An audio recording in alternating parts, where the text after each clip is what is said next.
in the student media. Alrighty. Hi everybody. Good to see you. Glad you could all make it out tonight. Got a pretty good crowd tonight. So, in the way of announcements, we have our pancakes pontification happening on November 1st. First Saturday of the month. We are also combining our normal debate watching night with that, so it's going to be pancakes and watching a debate. So, nice. So there's that. I'd love for anyone who can. It'd be great if you can make it out. So there's that, and then just a quick note as the semester starts to draw to a close. At some point in November, the Friday before Thanksgiving, we're going to be having our annual Janksgiving feast of just potluck, of everyone just bringing the jankiest, low-priced food they can find, and we're going to make a good meal out of it. It's always way better than you think it's going to be. It is always way better, and always way more food than you think. Yeah. I always get worried that there's not going to be enough food, and there's always 3 times what we need. But, so anyway, that's vaguely coming up on the horizon. So, as for tonight, we have our very own good old Kenneth Keith here, my successor and predecessor as president. Yep. So I will hand it over to him. So you have to say right? Wait, no, it confused me the last time we said this. Because successor and predecessor seems like I'm going to be there after. No, it doesn't actually. I'm sorry. You got it right. There we go. And I don't have presenter view. Come on. Well, good evening, everybody. Thank you so much for being here.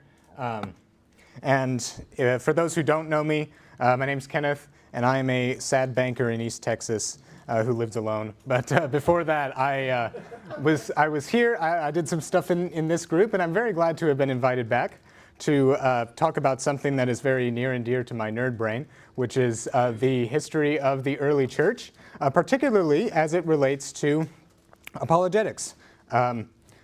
And I'm going from Peter of Rome to Clement of Alexandria, so that's about time of the resurrection, to AD 180. And I don't know why I thought I was going to get all the way to the Council of Nicaea in this. That was hopeless. So this is part one of X is an element of counting numbers. If y'all find this interesting and you want to have a part two, then I might come back. But I've been really enjoying researching for this, and I hope you enjoy learning a little bit about it. I feel like this should be a thing for academic honesty to say that. And by the way, feel free to ask questions throughout. I want to kind of provide an apologetic for this and do something that is ill-advised at the very beginning when you're arguing for Christianity, but I want to appeal to a little bit of personal experience that actually, at this club, the church fathers were recommended to me by Dr. Justin Bass, who is a great apologist, and he joined us to talk about the early church fathers, and that got me very interested in them, and it caused 3 things to happen. It caused me, first, to strongly dislike the Episcopal Church. Second, it caused me to join the Episcopal Church. And then 3, it caused me to get some interesting knowledge about the way that the early Christians answered objections to Christianity and provided answers to theological questions too. And I found that has a little bit to teach us today. But it's not necessary, of course. Greg Kokel says the only things it takes to be an apologist are an accurately informed mind, an artful manner, and an attractive manner. So you need to have knowledge of what is true and knowledge of what the objections are to that truth in your current context. But there are benefits to knowing more than that. For example, it's helpful to understand what the objections have been in the past to help us understand the history of ideas, to explain how we got where we are in terms of objections to Christian beliefs. Additionally, arguments from the past can simply be helpful today. There's nothing new under the sun, as one writer said. Relativism is a perfect example of that, where there's a denial of absolute truth that transcends human society or human opinion, and that is continued to be the case. It's really resurged in postmodern times from where it was in Bible times, really, where you had civic gods, and that could be relative to each culture, and their existence was relative to each culture. What we're facing today is nothing new. Not to mention that J. Warner Wallace has shown that you can almost entirely reconstruct the New Testament from the early church fathers, which is a great argument, first of all, for the accuracy of the New Testament as we have it today, and it also teaches us about how they interpreted it before. But it's also important to read, as you study the fathers of the church, to read the primary sources rather than just books about them. And I want to read something just from C.S. Lewis. This is a long passage, but I think it's beautiful and worth reading in full. He says, quote, "There is a strange idea abroad that in every subject the ancient books should be read only by the professionals, and that the amateur should content himself with the modern books. Thus I have found, as a tutor in English literature, that if the average student wants to find out something about Platonism, the very last thing he thinks of doing is to take a translation of Plato off the library shelf and read the Symposium. He would rather read some dreary modern book, 10 times as long, all about isms and influences, and only once in 12 pages telling him what Plato actually said. The error is rather an amiable one, for it springs from humility. The student is half afraid to meet one of the great philosophers face to face. He feels himself inadequate, and thinks he will not understand him. But if he only knew, the great man, just because of his greatness, is much more intelligible than his modern commentator. The simplest student will be able to understand, if not all, yet a very great deal of what Plato said. But hardly anyone can understand some modern books on Platonism. When my girlfriend Chella watches this, who's a philosophy major, we'll see if she agrees. It has always, therefore, been one of my main endeavors to persuade the young that first-hand knowledge is not only more worth acquiring than second-hand knowledge, but it is usually much easier and more delightful to acquire. This mistaken preference for the modern books and this shyness of the old ones is nowhere more rampant than in theology. Whenever you find a little study circle of Christian laity, you can be almost certain that they are studying not St. Luke or St. Paul or St. Augustine or St. Thomas Aquinas or Hooker or Butler, but a couple of names that I don't know, and Renner Niebuhr or even somebody like myself. Now this seems to me topsy-turvy. Naturally, since I myself am a writer, I do not wish the ordinary reader to read no modern books. But if he must read only the new or only the old, I must advise him to read the old. And I would give him this advice precisely because he is an amateur, and therefore much less protected than the expert against the dangers of an exclusive contemporary diet. A new book is still on trial, and the amateur is not in a position to judge it. It has to be tested against the great body of Christian thought down the ages, and all its hidden implications, often unsuspected by the author himself, have to be brought to light. Often it cannot be fully understood without the knowledge of a good many other modern books. If you join at 11 o'clock, a conversation which began at 8, you will often not see the real bearing of what is said. Remarks which seem to you very ordinary will produce laughter or irritation, and you will not see why. The reason, of course, being that the earlier stages of the conversation have given them a special meaning. In the same way, sentences in a modern book which look quite ordinary may be directed at some other book. In this way, you may be led to accept what you would have indignantly rejected if you knew its real significance. The only safety is to have a standard of plain central Christianity, mere Christianity as both Baxter and he called it, which puts the controversies of the moment in their proper perspective. Such a standard can be acquired only from the old books. It is a good rule, after reading a new book, never to allow yourself another new one, till you have read an old one in between.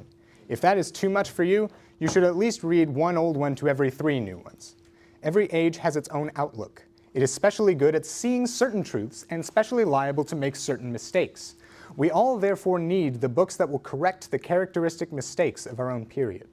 We may be sure that the characteristic blindness of the 20th or 21st century, the blindness about which posterity will ask, but how could they have thought that, lies where we have never suspected it, and concerns something about which there is untroubled agreement between Hitler and President Roosevelt, or between Mr. H.G. Wells and Karl Barth. Those are theologians. None of this can fully escape this blindness, but we shall certainly increase our blindness and weaken our guard against it if we read only modern books. Where they are true, they will give us truths which we half knew already. Where they are false, they will aggravate the error with which we already were dangerously ill. The only palliative is to keep the clean sea breeze of the centuries blowing through our minds, and this can be done only by reading old books. Not, of course, that there is any magic about the past. People were no cleverer than they are now. They made as many mistakes as we, but not the same mistakes. They will not flatter us in the errors we are already committing, and their own errors, being now open and palpable, will not endanger us. And I want to mention here that the church fathers are very errant in what they say, and I'm going to mention that, but I want to make sure that that is a through line in the way we think. They disagree on a lot of things. They are not perfect, but they still have things to teach us because they did not make the same mistakes as theologians today do. So back to the quote. "Two heads are better than one, not because either is infallible, but because they are unlikely to go wrong in the same direction. To be sure, the books of the future would be just as good a corrective as the books of the past, but unfortunately, we cannot get at the books of the future." Now, Lewis alludes here to a profound theological idea. Just like grandparents have some authority over their grandchildren, but not as much authority as the parents, God's faithful people of the past hold sway over his faithful people of today. This is why the Jews in Jesus' time wrote hymns of praise about the virtues of their ancestors. See the apocryphal book of Sirach or Ecclesiasticus for an example of that. And it's also why our Lord lampooned the religious leaders of his time for not listening to the prophets, even though they were writing to a different historical context. Because of their allegiance to God, what the prophets had to say mattered for later. So we have to be discerning because there's not perfection to be found in these texts, but we should also be attentive because there is instruction and learning and epistemic humility, which is important for a lot of things to be found in these texts. So I want to give you, I'll just say quickly that the church fathers do still speak to us. You just might have to rummage through something like the SMU Theology Library to listen to them.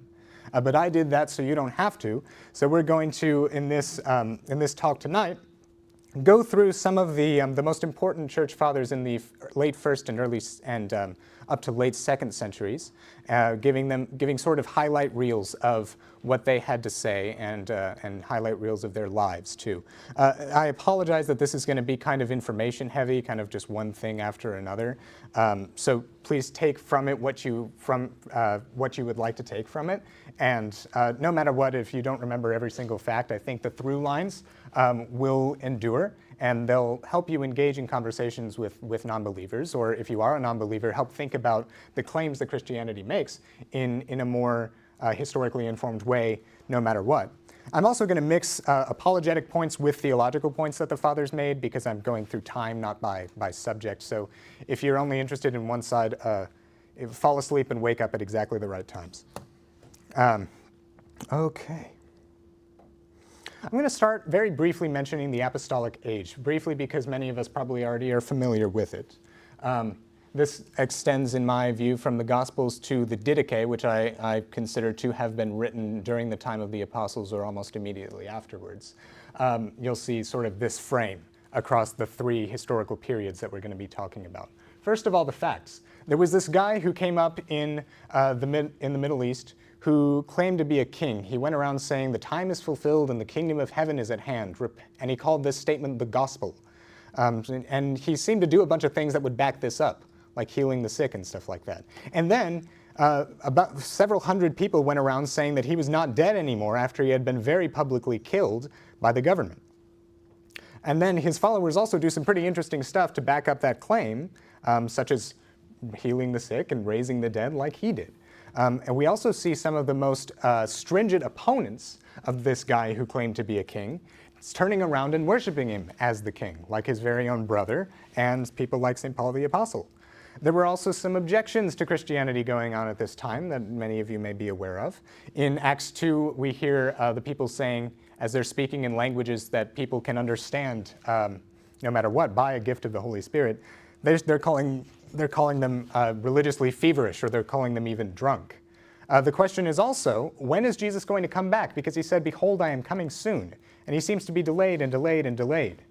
Another question is the kingdom of God a political threat? Because he's saying, I'm king over everything, I'm in charge of stuff, but yet also the followers of Jesus didn't seem to be interested in overthrowing secular societies.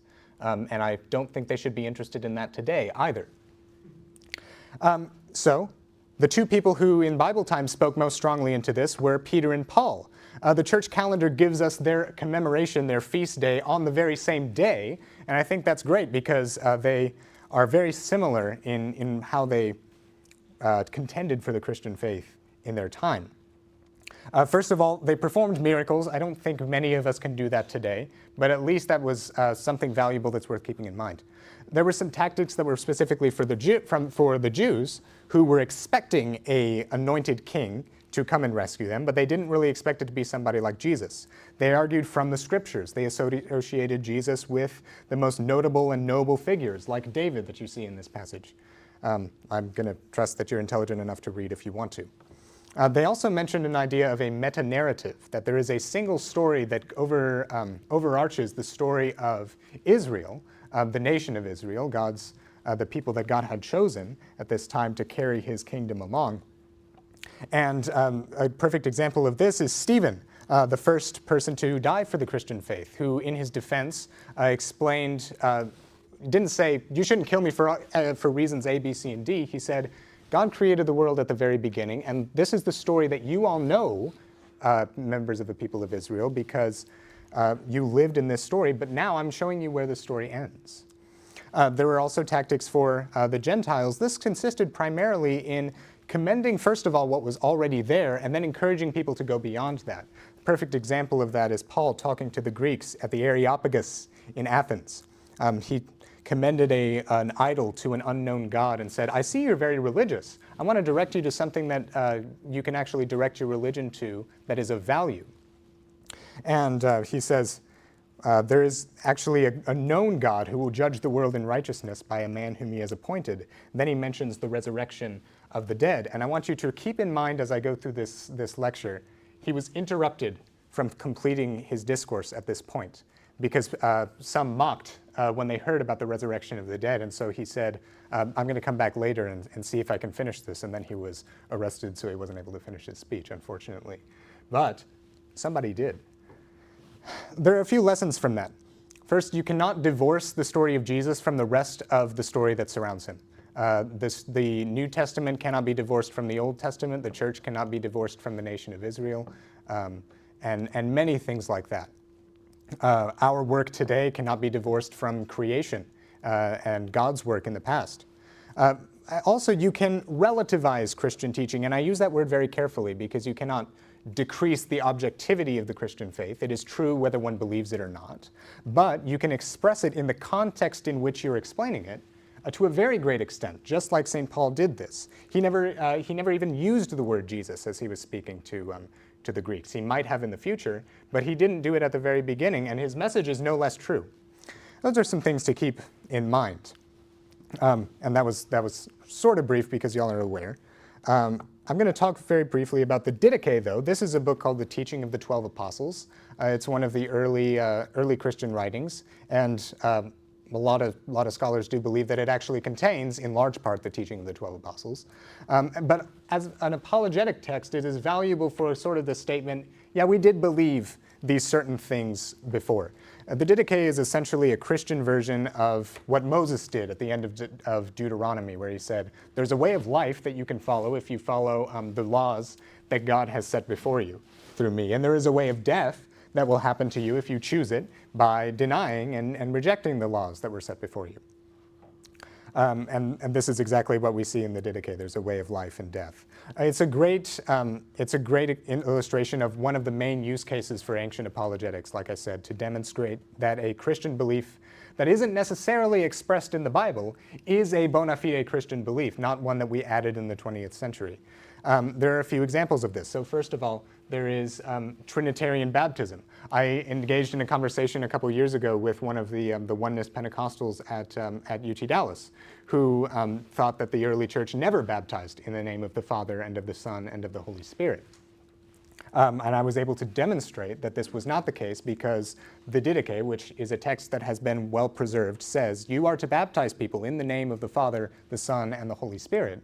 And if you do not do so, this is not the baptism in accordance with the way that the early Christians would do, in accordance with the way Jesus would have them do.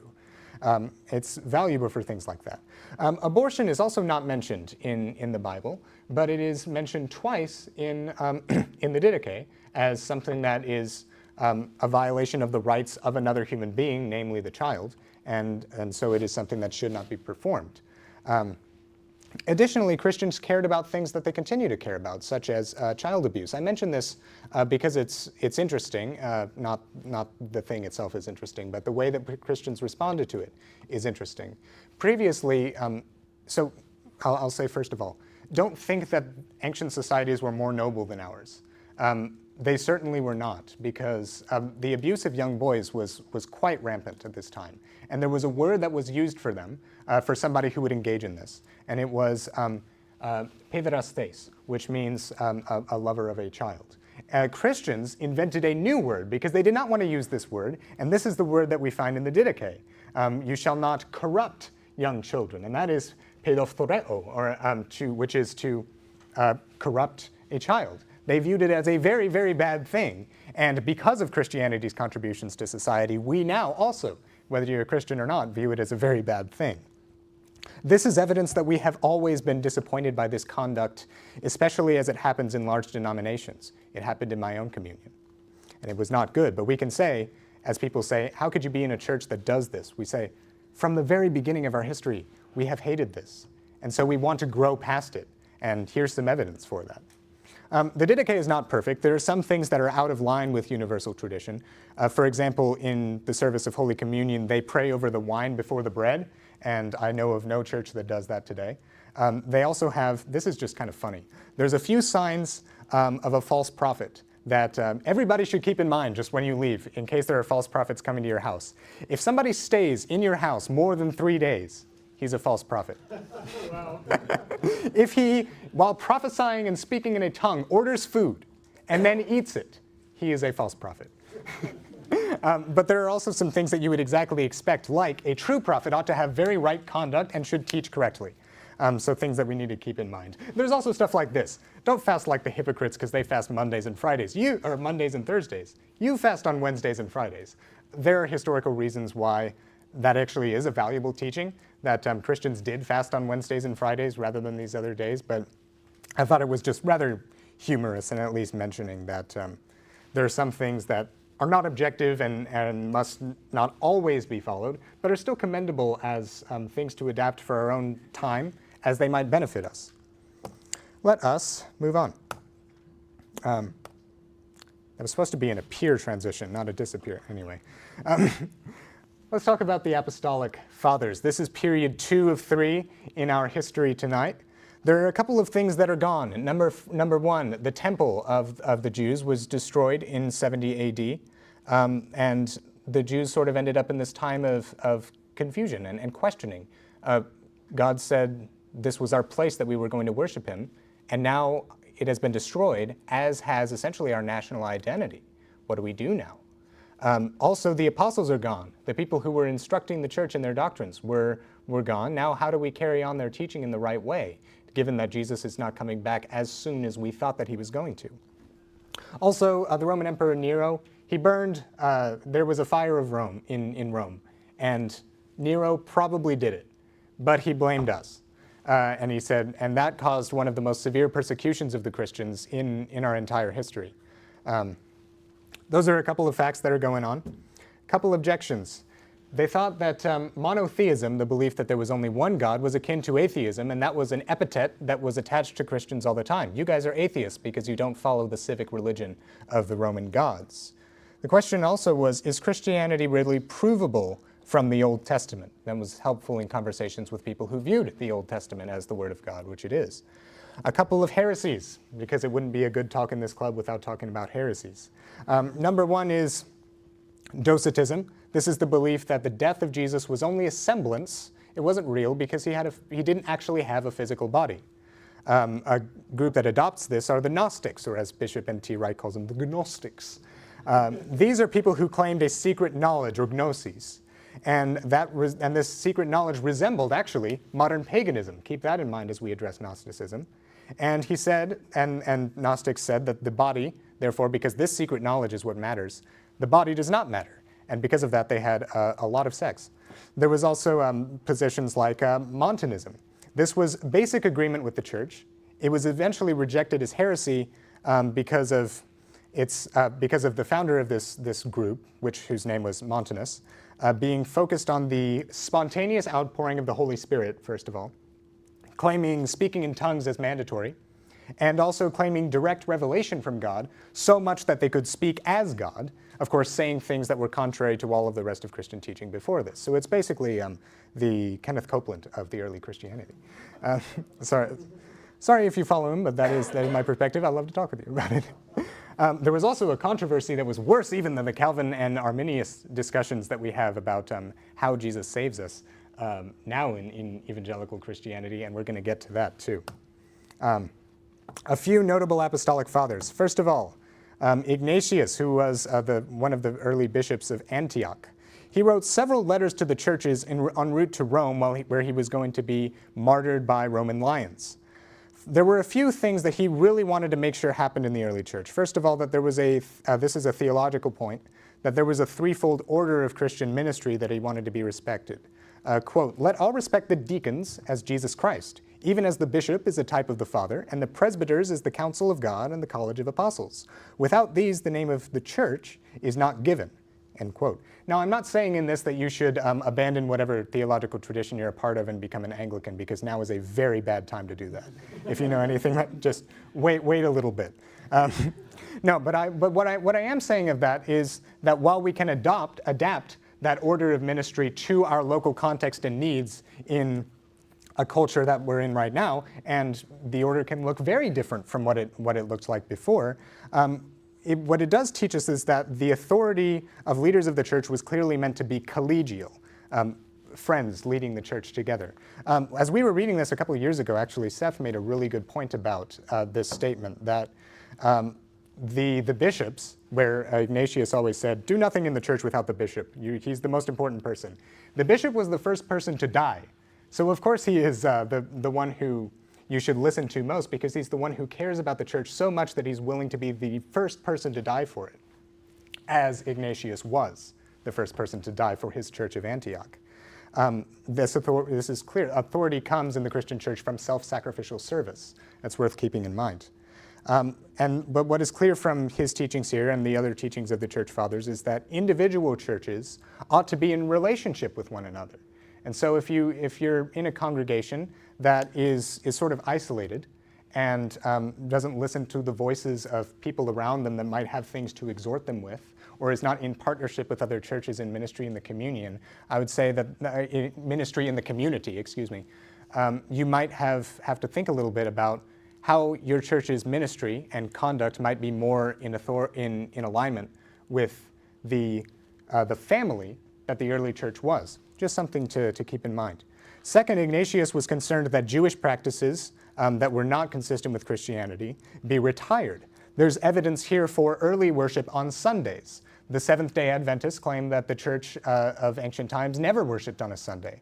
The Apostolic Fathers say, Ignatius is one of these, that he says, when you gather together on the Lord's day, saying also the first day of the week, which would have been considered Sunday, that you should do certain things. So you say, if somebody says Christians never worshipped on Sunday, say, here's a guy who worshipped on Sunday and also died for the church in the 2nd century, who says you should do this. It's a good answer to an objection. He was also concerned that docetism be refuted. He says essentially concern for those who are poor and are marginalized is evidence of one's belief in a physical resurrection, because just as Jesus rose from the dead, people who are currently in a bad state of life in the world can be resurrected to a way of life that is more noble and better with some help from people around them. And there's also evidence in this for a high regard of what we're doing in the service of Holy Communion, for those who might practice that. He seemed to view what was happening in this ceremony as Jesus giving himself to us in a way that was more than just a symbolic thing happening. Here's a quote from him.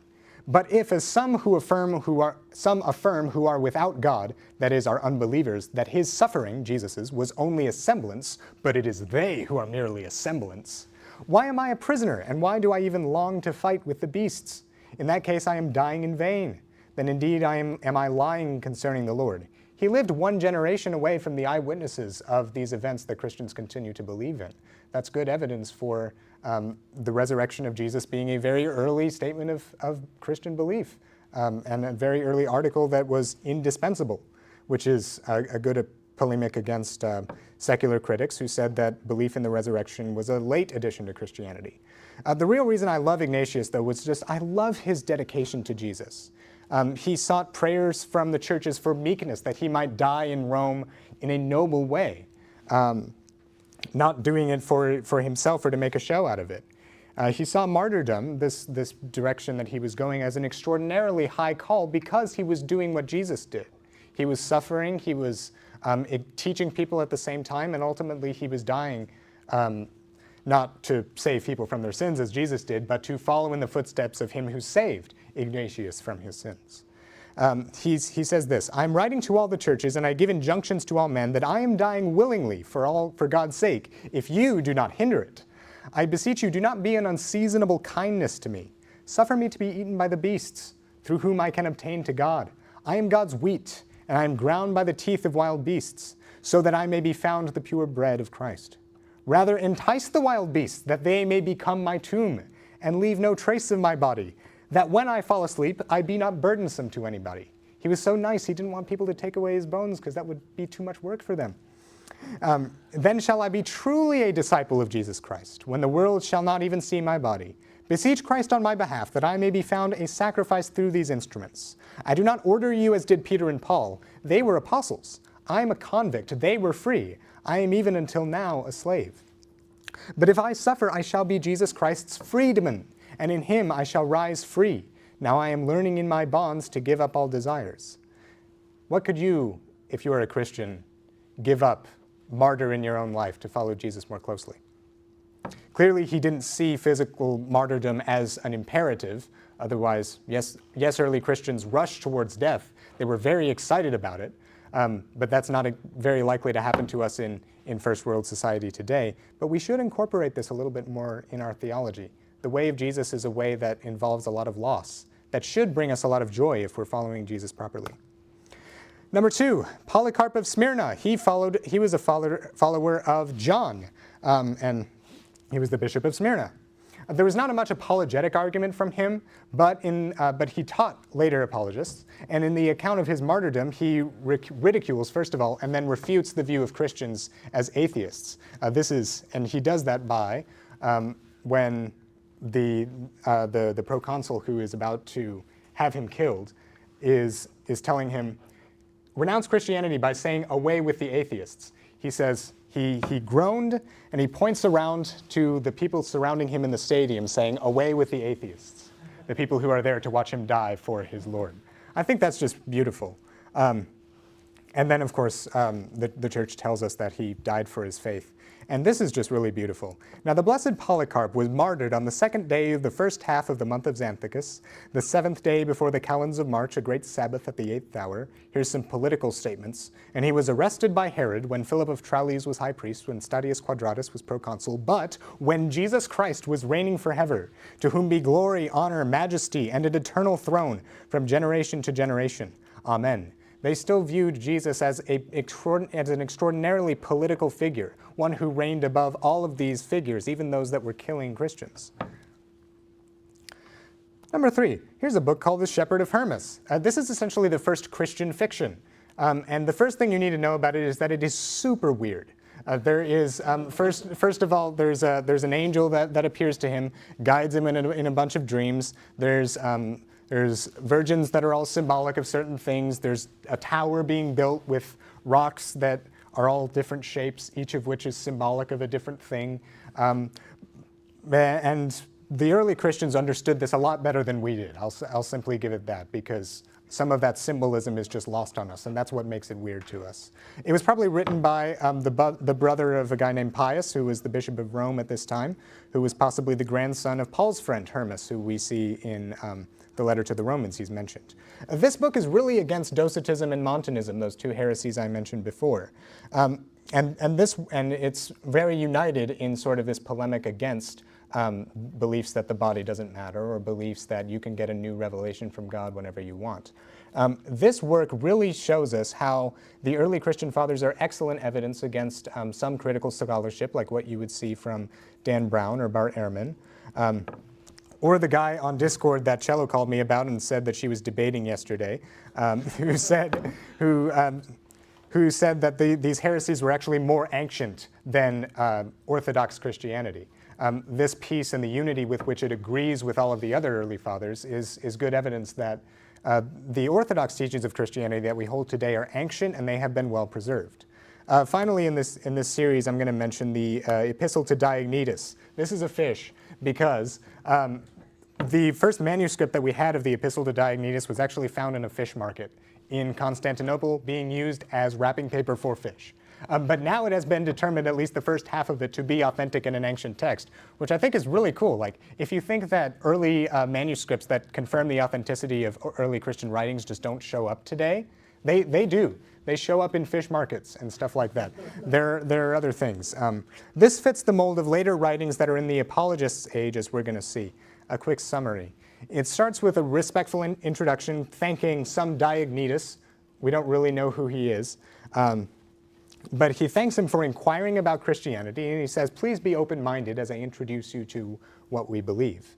Then he describes the foolishness of the civic religion, which was polytheistic, the Greek and Roman gods, and he does that through asking rhetorical questions. He says, look not only with your eyes, but also with your intelligence, what substance or form they chance to have whom you call gods, and regard as such.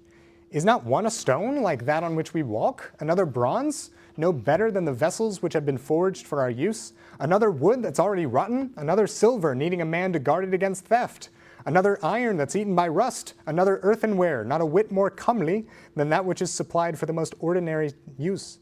Are not all of these perishable material? Were they not forged by iron and fire? Was it not possible, and does it not still remain possible, for each of them to have been given a different shape? This is another statement.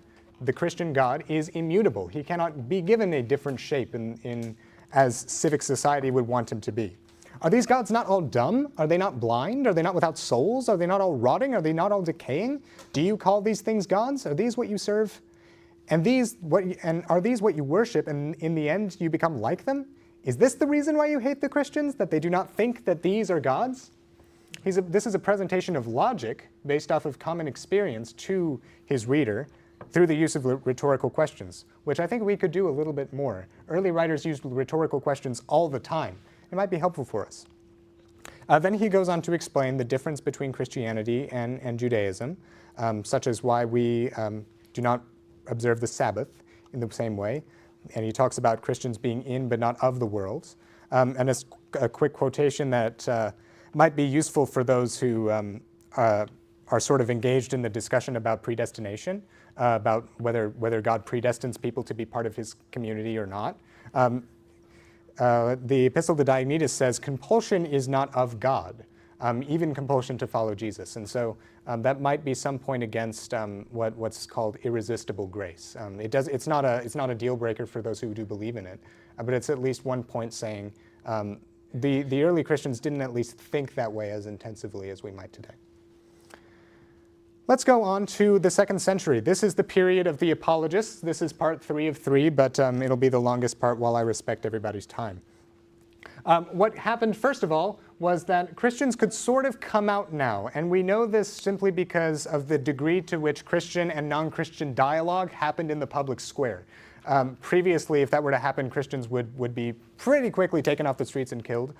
Now there is some degree of tolerance, even while Christianity is a crime that is still punishable by death in Roman society. Maybe that's just because there were so many of them that rounding up every single one of them was going to be a pretty difficult task. This is a very interesting one. Father Michael Green is an Anglican priest who wrote essentially the definitive work on evangelism in the early church, and he called it Evangelism in the Early Church. And anyway, what was I going to say? I blanked on it. Now, he describes this phenomenon that happened in the time of Jesus, where there was a Roman civic religion that was polytheism, and people would be obliged to follow the civic gods and attend their worship services. But there was one group that got an exception to all of this civic requirement, and that was the Jews, who claimed one true God and were so numerous and fought against the Roman Empire so strongly, as is recorded in the books of 1st and 2nd Maccabees in the apocryphal texts, that the Roman Empire gave them concessions and said, you are the extra group that gets an exception to the rule, and you get free exercise of religion. Now Christians wanted this distinction too. They said, we are the descendants of the Jews. We want this free exercise of religion too. We're not a threat to you. Why can't we have this? And the Romans had to deal with, wait, you're claiming to be in this line, but you're teaching a bunch of things that are now different from what they used to believe. What gives? What are we going to do with them? People were also recognizing that the civic religion really didn't answer life's big questions at this time. There were a bunch of gods competing for attention, but how did the world actually come into existence? The early positions about Gaia and Neptune didn't really answer that question. And here's just a thing about Bart Ehrman, that early Christians, he essentially says early Christianity was actually many early Christianities, because what we now call orthodoxy gained prominence over all these other positions very late. But we see from the 2nd century apologists, once again, that we did agree on a lot of stuff. There are more objections. When is Jesus coming back? He seems to be very delayed. That's another repeat from the past time. There was also this idea that monotheism just didn't make intellectual sense at the very beginning to a lot of people. How can there be so many things in the world without several gods to be over each of those things? And a lot of Roman thinkers didn't seem to get their heads around this, and so the apologists spent a lot of time on this. And there's more heresies, of course. Heresy number, this is number 4, is Marcionism. Marcionism was founded by a guy named Marcion. He was the son of a bishop in Turkey. He moved to Rome around AD 130, and he joined the church, and he gained favor and a leadership role in the church through his very noble and Christian act of giving them the equivalent of about $8.5 million. He was excommunicated because he taught a bunch of very weird things by his own father, the bishop, in AD 144, and he did this because he seduced a virgin, actually, and the donation was returned to him. So he founded his own church, which survived several centuries. Marcion tried to respond early to the problem that apologists today also deal with. The question of whether and how the gods of the Old Testament and the New Testament might be the same God. He associated the Jewish God, Yahweh, with the Greek idea of a demiurge. And he painted the demiurge as the one who is the worker on behalf of somebody else who created the world as an employee, essentially.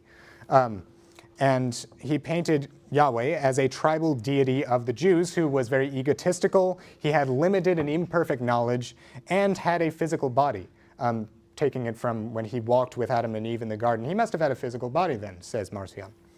On the contrary, Jesus was the real universal God who was compassionate and merciful, and yet for some reason Jesus didn't have a physical body, even though he walked with them for way longer. And so I'm not really sure how he switched the Father and the Son that bad. Therefore, he made his own canon, removing the entire Old Testament, most of the Gospels. He kept some of the Pauline epistles, one Pauline epistle that he appears to have fabricated, and also some parts of the Gospel of Luke where Jesus is really nice. He is sort of the early equivalent of Thomas Jefferson, who wrote his own version of the Bible to remove objectionable things, especially as he was a slaveholder, which is very unfortunate. He wanted to make a text that was more palatable to slaves who would not read about freedom that Christianity teaches. It's very unfortunate. He's also sort of the equivalent of a lot of progressive Christians right now, by which I mean theological progressives, not necessarily political progressives, who tend to ignore the parts of Christianity that are a little bit removed or different from modern culture, where Jesus is actually very argumentative against other people and things like that. Irenaeus says that Marcion gathered followers as well as a bunch of outlets for his own sexual expression, unfortunately, by encouraging women to just prophesy in tongues by saying whatever first occurred to them, which is very interesting, and it is something that continues to be taught in the church today. It's once again, a point saying, this idea was dismissed at the beginning. It's not very helpful for it to be brought back right now. Let's see. Nope.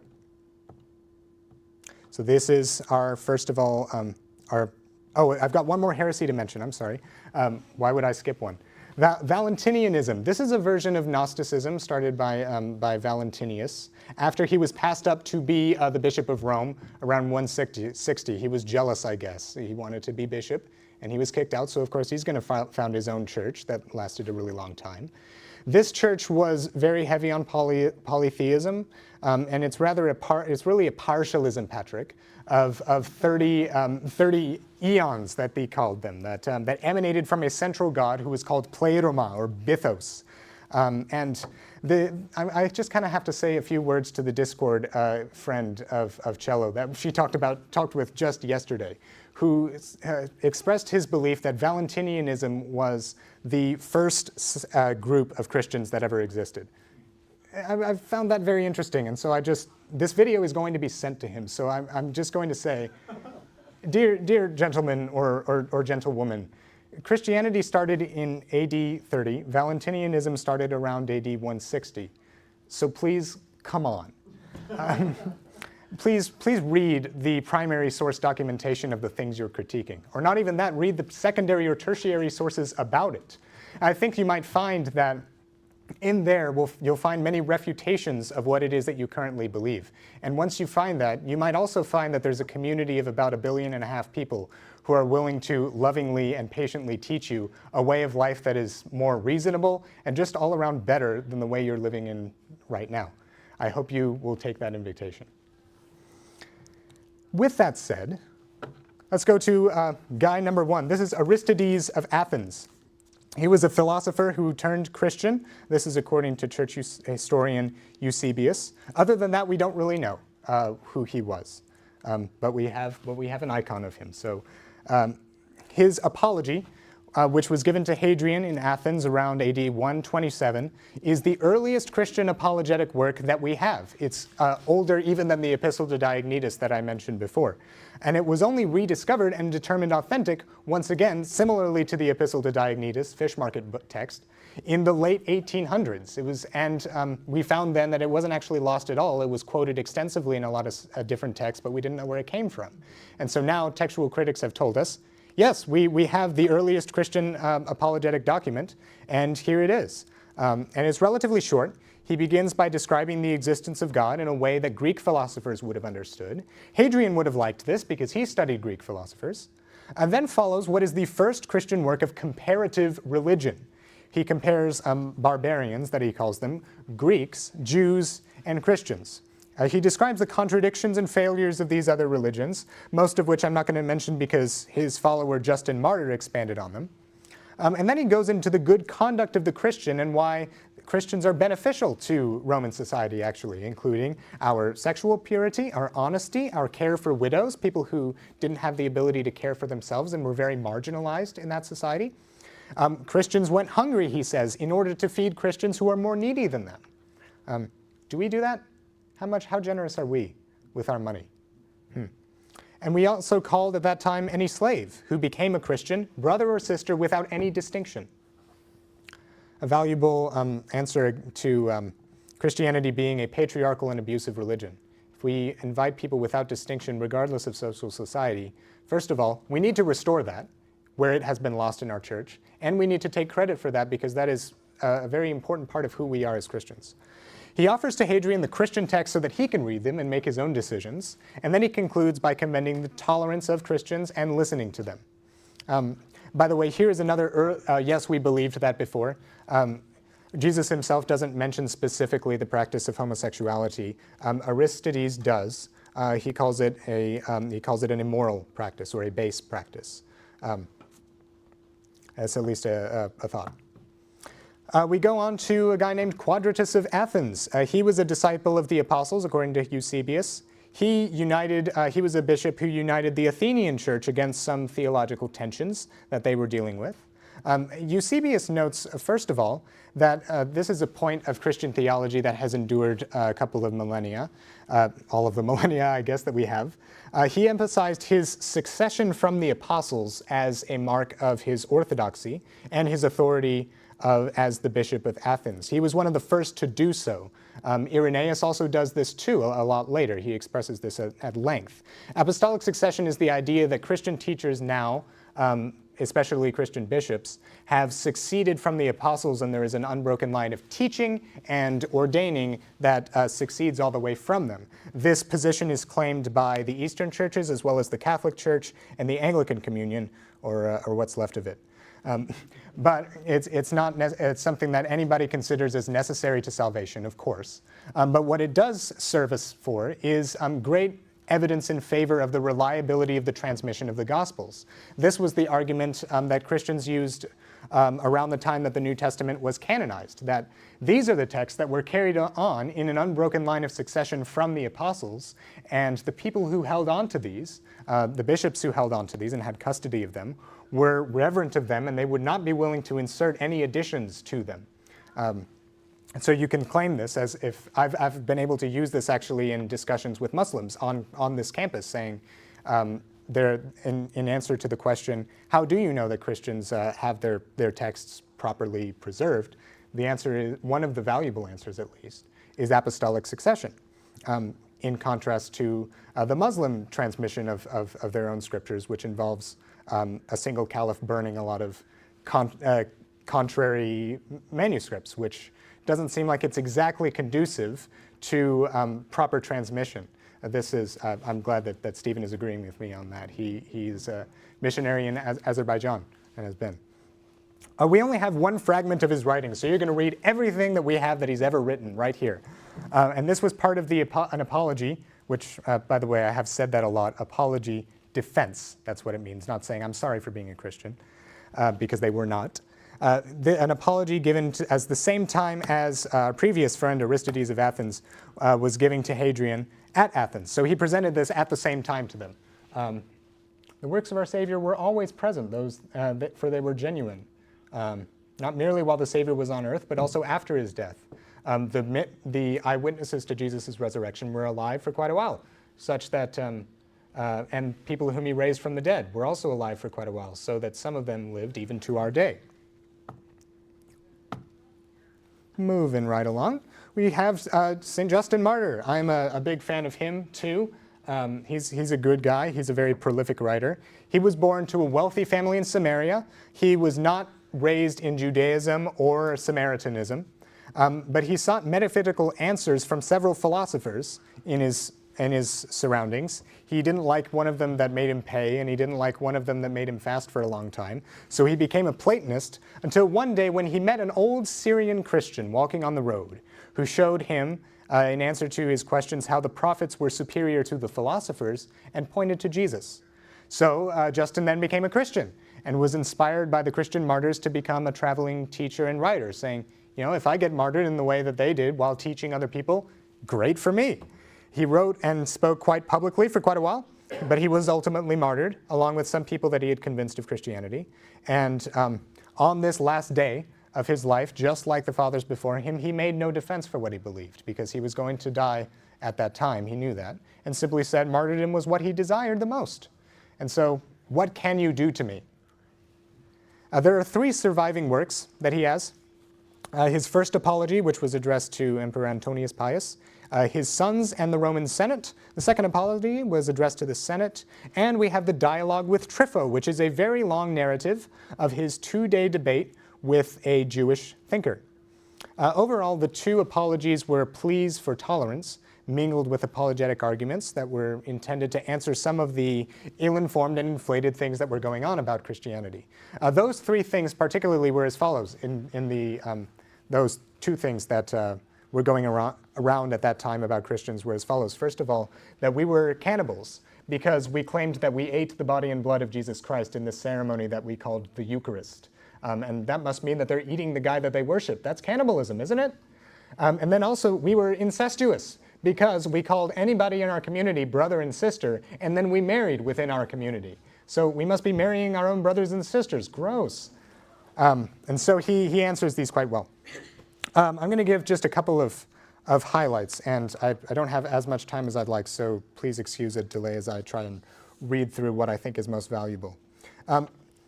Justin says, this is an interesting position that I don't know if I agree with, but he says that the gods of the civic and Greco-Roman religion were of demonic origin, that the demons actually expressed themselves on earth in some way and were venerated and worshipped as gods. So he essentially attributes the opposite of divinity to what the Romans attributed to divinity. He says, our accusers suffer enough from their ignorance. I don't want to make them suffer anymore, which I think that's great. He seems to believe in conscious torment for, as a judgment for those who die without hope of Jesus. This is actually a position that I've talked with maybe some of y'all it's a position that I continue not to share. But it is an early Christian position, and it's one that should be at least given its respect in its due time. We are the empire's greatest friends in keeping order or peace. He says that the Son and Spirit were given the second and third rank among the Trinity. You see Trinitarian theology becoming better formed as time goes on. This is just another piece in mention that the early church fathers are not perfect, but very early we see the doctrine of Christian Trinitarianism developing. The idea that doctrine can develop positively over time is not a problem for us. And so I want to establish that very clearly. Let's see. We agree with several philosophers, and he lists very many, and yet we offer proof of what we believe. Prophecy of Jesus' death and resurrection is a refutation of the objection that Jesus only appeared to be raised from the dead. And worship of a crucified man is foolish without this prophecy saying that the crucified man was worthy of worship.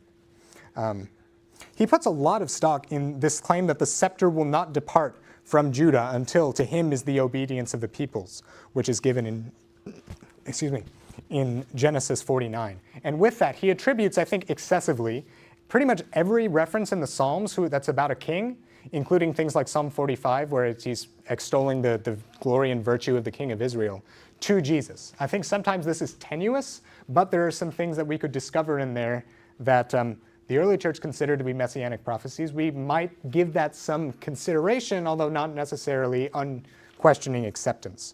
Let's see. He finds the symbol of the cross in pretty much everything. He finds that in the human form, we can do this. He doesn't realize that this is circular reasoning, that the cross was made so that people could do this, so that we can do this is not evidence for the cross. But what it does show, and also the nose is somehow a symbol of the cross, something hanging from our face like a human hangs from the tree.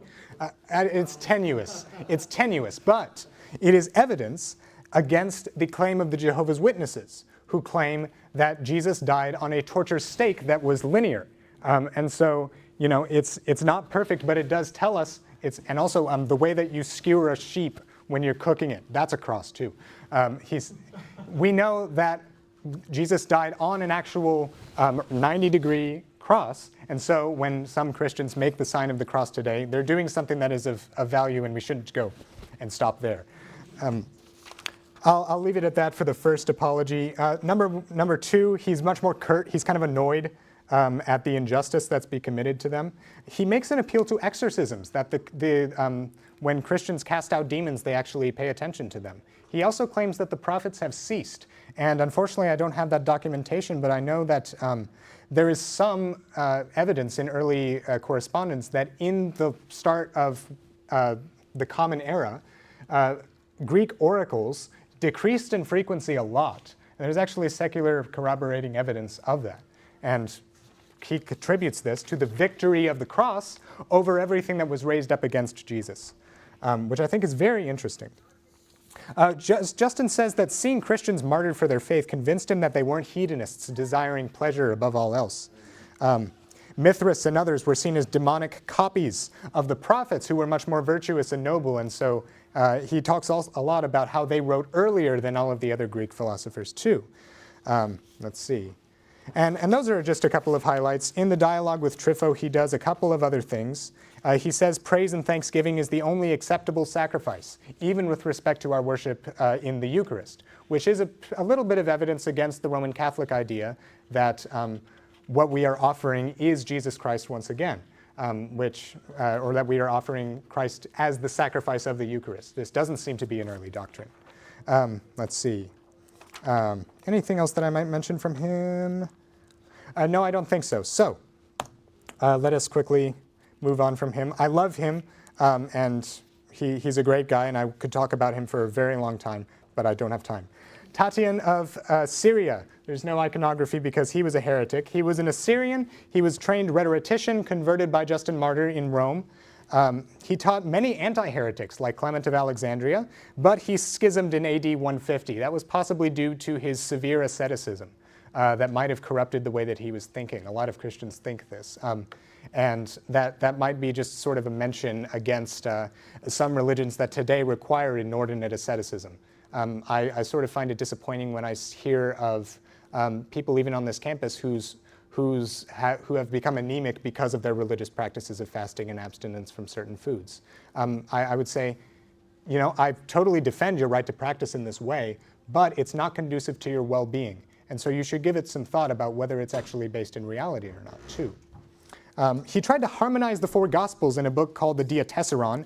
This book has been lost, but its existence, its very fact of having existed, is good evidence for, it really proves that only the four Gospels were considered authoritative in the 2nd century.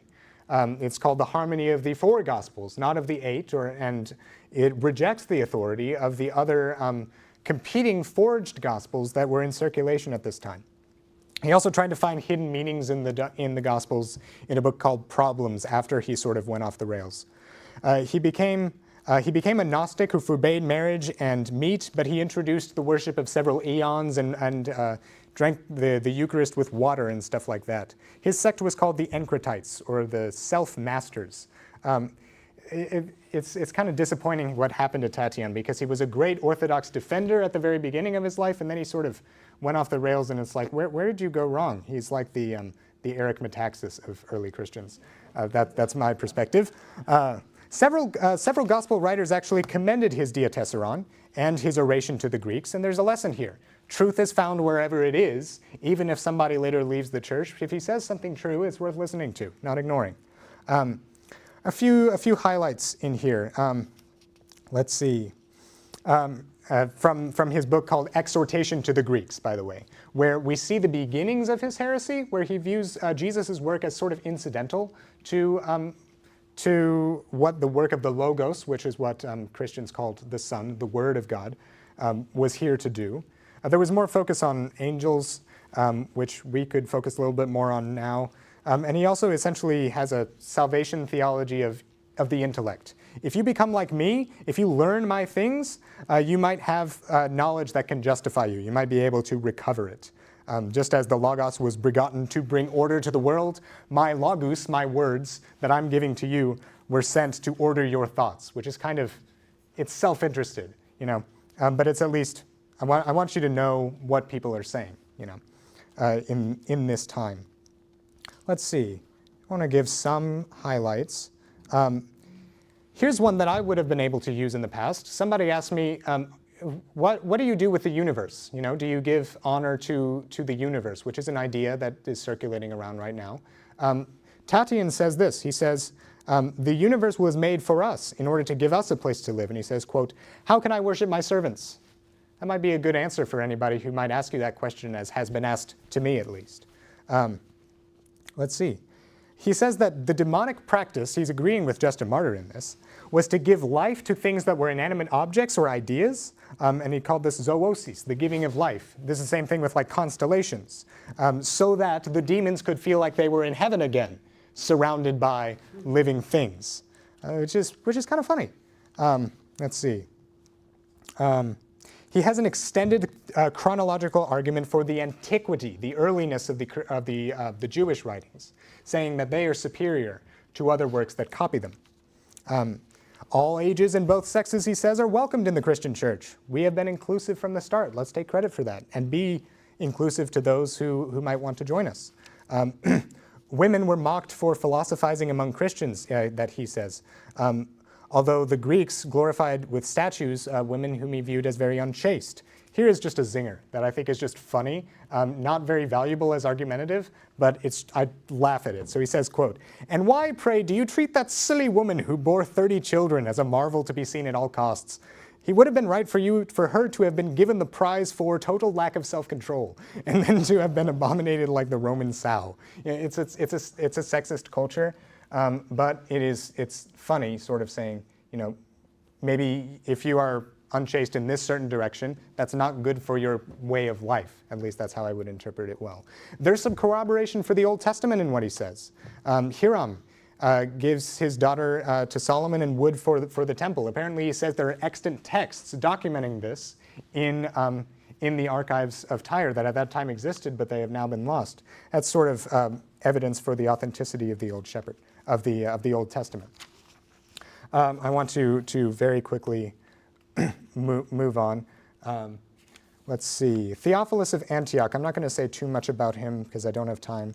He was born a pagan. He had an intellectual conversion. He was the 6th bishop of Antioch. The only surviving work that he has is his epistle to his friend Autolycus, who disparaged Christianity. He was likely the founder of Christian chronology. He wrote a multi-volume history of the Christian people, which has also unfortunately been lost. Let's see. He puts major weight on God being the sustainer of all things. Some of his arguments that he makes because of that are now contrary to what we would say is scientific knowledge. Nonetheless, we can still give a lot of credit to God as sustainer of these things, as the one who created the natural laws by which we live. Seth has talked about that in a great talk on physics that he gave last April, I think. That nothing was made evil by God is a very ancient doctrine, and he mentions this. Let's see. He says that man is by nature neither mortal nor immortal, but with freedom to choose and repent. Some of this Christians now would agree with, and some of it maybe not. Let's see. Greek history cannot tell us of the things that the Hebrew writers tell us about. This is circular reasoning because he presumes the accuracy of the Hebrew texts. But he appeals to the consistency of the prophets on the nature of God and the nature of man.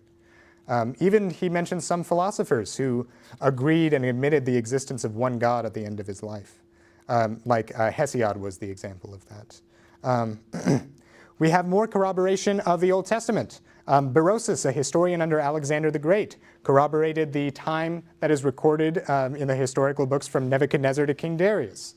And that text has also been lost, but somebody mentioning it says that this text did exist in the past, and they found similarities that both the Old Testament and the secular writing accurately portrayed the state of things. Let's see. Irenaeus of Lyons. We know that when the devil fell from heaven, he landed in France, but he is the other example of that.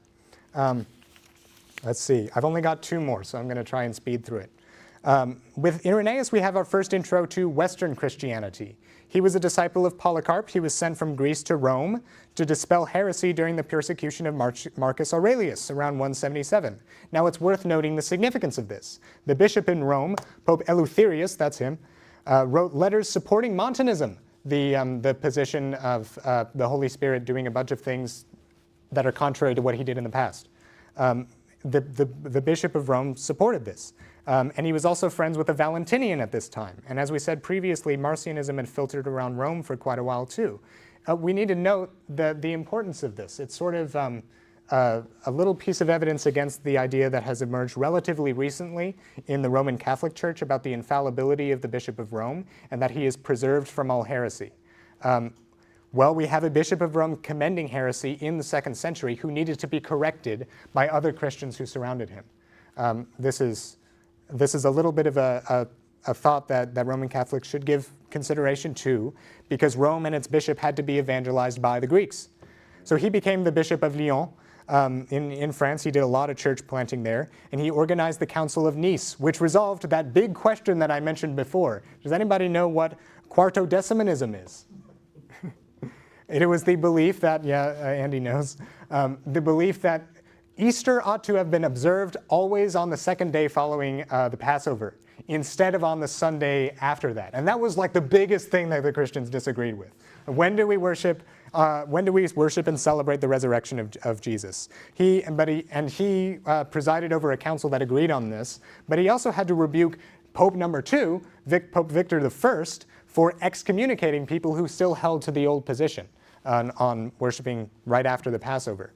So he thought, this is a secondary theological issue. You should not excommunicate somebody for this.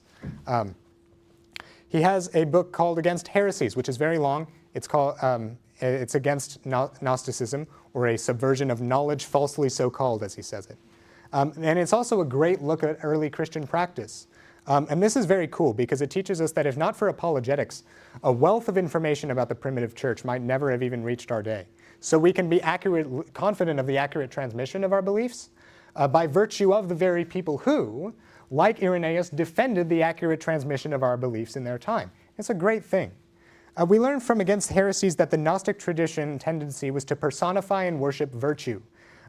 Marcion worshipped gods like Aletheia, truth, Sophia, wisdom, charis, joy, and even ecclesia, the church. And he also tended to seek complete numbers, like Jesus and the Holy Spirit rounding out his pantheon of 30 eons. And also the spelling of the word Jesus he assigns inordinate value to. And I want to just sort of, never mind, I'm not going to do that. I don't have time. I was going to write it out. But saying, so Greek numerals have this sort of way that each number has a numeric value. They were very close to Latin numbers. They just didn't get the concept of zero right. They were almost there. But Jesus spells the number 888, and he thought, this is perfect. It's just so wonderful. Of course, Irenaeus says, you're wasting your time on this. What is going on? Because you only select the words that fit your system. You use Jesus, but not the word soter, Savior, or Kyrios, Lord, which don't fit this perfect numerological system. So there are Christians today that use numerology as a way to find hidden meanings in the scriptures. You can say to such people, this idea has been rejected from the very start. And I'm going to skip a lot of things, but we have great arguments from Irenaeus against neo-paganism that is inexplicably on the rise today. We can say that ideas in Wicca and Mithraism were fascinations once found in the church, but they were dismissed, not least because in the case of Montanus, remember what his seduction and things like that, they led to abuse of the vulnerable. And so we could not tolerate those ideas because they led to abuse of people who couldn't defend themselves. On the contrary, we find truth and human worth in the simpler stories. And that's an idea that's continued in the last guy. I'm very sorry for the time. Athenagoras of Athens. He was another former Platonist who converted to Christianity, like Justin Martyr, with some influence from him. He was believed to be the first dean of the Alexandria Catechetical School, which taught a lot of ancient Christian leaders and apologists. So imagine a reasonable faith, what people actually cared about us. He wrote an extensive apology that has unfortunately been lost, as well as the plea for the Christians and a book called On the Resurrection of the Dead. Let's see. I'm not the host right now, so can I just have, when do we want to get out of here? Is it? Probably should wrap it up. Wrap it up pretty quick. I'm going to try and take, just a few more minutes. Let's see. The plea for the Christians was written to Marcus Aurelius and his son. He opens by congratulating them as great conquerors, but above all, philosophers. He wants to feed the ego of the people he's writing to, which we see all throughout the Apologists. He starts by complaining of the unjust discrimination against Christians. Then he answers the objection for atheism, that we only worship one God. But this is the earliest comprehensive argument for monotheism in church history. He takes a lot of theology from his teacher, Justin Martyr, but he's more careful in a lot of ways, and I'm glad I got time to mention this. He makes less dubious use of Old Testament connections, and his Trinitarian theology is excellent for his time. And he is just a single generation afterwards, and his theology is more coherent, it's more logical. And so we see a logical Trinitarianism even then at that time, fitting with our standards of logic that we have today. On the resurrection of the dead is another first. It's the first comprehensive exposition of the idea in church history. And he starts with a refutation of contemporary objections to the idea of the resurrection, and then concludes with an attempt to necessitate that the resurrection must have happened, and there must be a resurrection for future Christians based on the nature of God and man. Let me see what highlights I can give you before we close. He says, just like I mentioned before, that metaphors for ideas cannot be gods, like such as love or charis. They're misidentified with things that are consequence, right? Where God is the creator of virtues like truth and peace and love. But they're assigning divinity to the consequences themselves. Where do we see this in our society right now? He says the gods were once, he quotes a philosopher, Herodotus, who says the gods were once mighty men who have been deified for their association with politics. Men seem to deify almost anything, he says. This might be another objection against Wicca positions. Even if all the myths were true in the past, the gods are dead now, and so they are worthless. Let's see. Okay, and I want to go through on the resurrection because this is the completion of Paul in Athens, where he was interrupted for talking about the resurrection of the dead, and now we have the resurrection of the dead mentioned again. He starts eloquently by establishing 2 lines of argument. He says, there's always some falsehood that arises after true beliefs are presented. And so he says, in order to honestly deny the resurrection, you have to explain the origin of men. You know who agrees with this? Frank Turek, who says the greatest miracle is not the resurrection of Jesus, it was the creation of anything in the first place.